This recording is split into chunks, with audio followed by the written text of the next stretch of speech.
What you're seeing now is not a complete episode of Dragon Ball Shinken, just a small update to the story so fans don't have to wait too long. Stay tuned for this preview now, and soon you'll see the complete episode made with all of our dedication.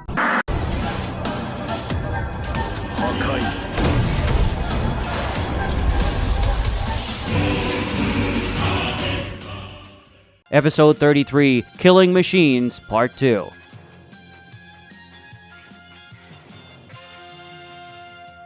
On an uninhabited planet, a series of explosions happen. Gogeta is in the middle of a battle, moving nimbly across the planet's ground, dodging multiple ki blasts. At this moment, Gogeta is completely in disbelief, barely believing what is happening. He simply didn't expect to live to see this happen. Those who fight against Gogeta are Pilaf, Shu, and Mai. And to the Saiyan's complete shock, they are extremely powerful, to the point of offering him a challenge. While Pilaf fires energy shots at him, Shu advances, brandishing his sword to execute an attack, which Gogeta deftly dodges, seeing the ground below him being hit, and then the entire planet being split in half by the blade's cut. Then the one who attacks is Mai, who carries a shotgun and aims at him with a weapon. After aiming, Mai fires the shot, which Gogeta also dodges with a quick movement, and sees a gigantic crater being opened in the planet's ground thanks to the power of the projectile. The power of the shot was so great that a hole opened from one end of the planet to the other. Gogeta soon understood that in the dimension that these three come from, the scale of power is totally different from their home dimension. These three people, who in his dimension are extremely weak, in this other reality surpass the level of the gods of destruction he knows. And that's not all. The weapons they are using seem to be common weapons in their reality, but in this reality they are capable of damaging planets. While firing incessant energy shots at Gogeta as if his energy would never run out, Pilaf laughs in an evil way while saying that in this universe he is as powerful as a god and intends to act as such, dominating this entire universe. But Gogeta, at the same time as he avoids a super fast sequence of swords from Shu, responds to Pilaf saying that won't happen. A sword from Shu even cuts a lock of Gogeta's hair, who is impressed by his speed. "I'll make mincemeat of you," Shu threatens, continuing his incessant attacks. Suddenly, Gogeta notices something and his face takes on a much more serious expression. Shu swings his sword with technique and aggression in a precise cut that hits Gogeta's collarbone and buries the blade into the Saiyan's stomach. "Gotcha!" He celebrates. However, in less than a second, Gogeta's wound is completely healed, surprising him and the others. Shu tries to remove his sword from Gogeta's body, but the blade is stuck, and no matter how hard he tries, he can't. He asks what Gogeta did, and he replies that he just stiffed his body. This is easy when you master ki as he does. Shu leaves the blade stuck in Gogeta's body and tries to jump away, but Gogeta holds him in the air using telekinesis, and when Mai fires a shot with her shotgun at him, Gogeta moves Shu in front of him, using the dog man as a shield. Mai's shot hits Shu and pushes him away very injured.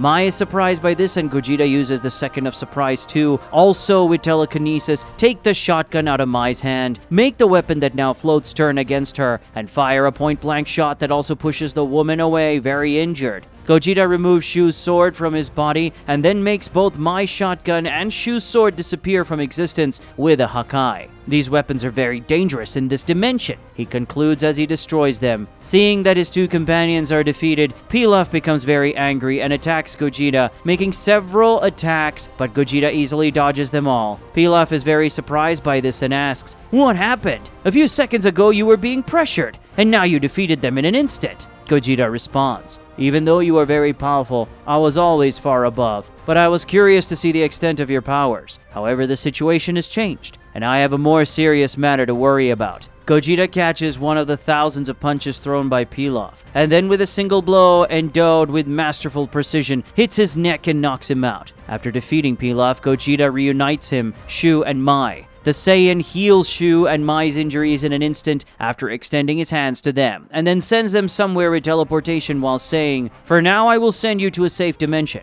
I will pick you up there later." Since he is apparently alone on the planet, Gogeta looks up at the sky and says, "I've already seen you guys. Get down here at once." Those that Gogeta speaks to are not inside the planet, but observing everything from afar in space. The mysterious trio, after hearing the Saiyan's call, descends to him, arriving from space to the planet's ground in a fraction of a second. Gogeta observes his three enemies for a moment and quickly concludes, "You're androids, aren't you?" It explains why I only noticed you when you were close. They question how Gogeta noticed their presence if they don't have ki. He responds that his senses are very heightened because of the Shinken, and even though he is not transformed into his Shinken form, his senses are still very heightened because of this ability. He simply noticed their presence with his other senses. After finishing answering the android's question, it's Gogeta's turn to ask his question. He asks who they are and says he doesn't recognize them. The android that appears to be the leader of the group introduces them. We are android 13, 14, and 15. After the android introduces them, Gogeta thinks for a moment. Both in appearance and numbering, they resemble the androids created by Red Ribbon, but I have never seen any of them before. They were certainly created in a parallel reality. Gogeta concludes that their origin is not important. He smiles and in thoughts says, "The important thing is that they are acting exactly as I planned. I wonder if they've reached her already." The three androids notice Gogeta's smile and look at him curiously. At the Galactic Patrol Base, Bulla and Bulma work on another project, which is a battle robot. Bulla is very excited about this project. When this project is finished, even a person without powers will be able to face much more powerful beings. This will make weaker patrollers able to work on more difficult missions. Bulla tells her mother that she would like to be more involved with this project, but unfortunately she can't, because Gohan hasn't finished his training yet, and she needs to replace him. Bulma says she thought Bulla enjoyed participating in the battles too. Bulla admits that she actually enjoys it in a way, probably because of Vegeto's Saiyan blood that runs through her veins. But in the end, technology is her true passion. In the base's control room, Jaco continues to observe the patrol's missions through the various monitors that surround him. Noticing a new occurrence, he contacts Bulla via a communicator, informing her of the new mission. Bulla sighs, certainly not wanting to go, but as she can't deny the mission, she says goodbye to her mother and goes. Bulla is taken by teleportation technology to a planet where an android attacks a city without any hesitation, eliminating all the citizens he sees. As soon as Bulla arrives, she tells this android to stop doing what he is doing. The android stares at her with a completely indifferent expression, like a true machine devoid of emotion. And it is with this same expressionlessness that the android points his hand to the ground and accumulates power.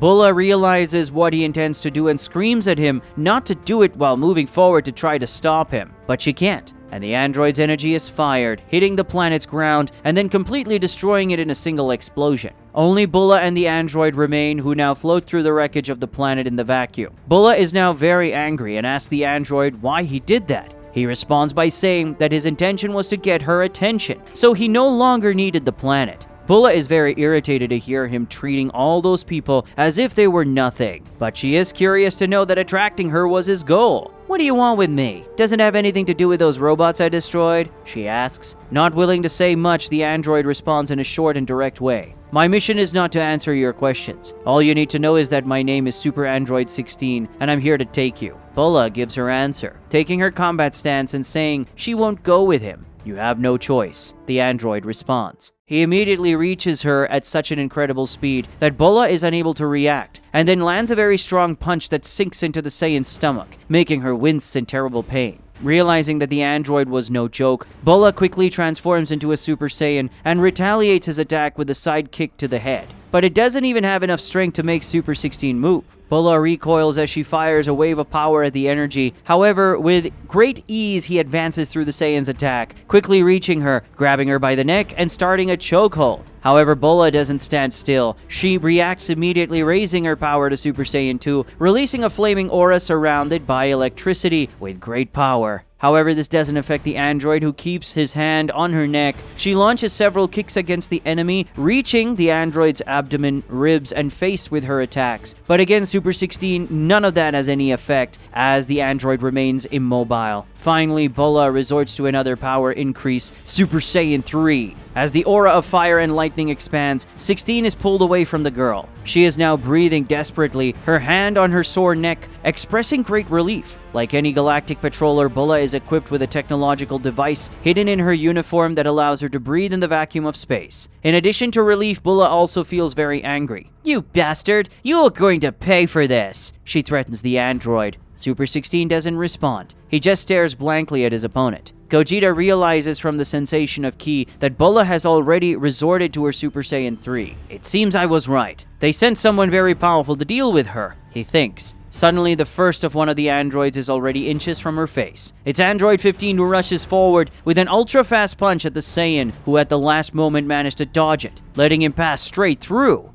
Soon after, Gogeta has to make a jump because of how low an attack came from Android 14. And while he's in the air, the one who attacks is Android 13, who after forming a super concentrated sphere of red ki shoots at him. Gogeta escapes the attack with a teleportation and then sees the gigantic explosion happen in space. And although the attack does not explode on the planet, only the pressure of the explosion completely crushes that entire planet. These guys are really very strong, Gogeta recognizes.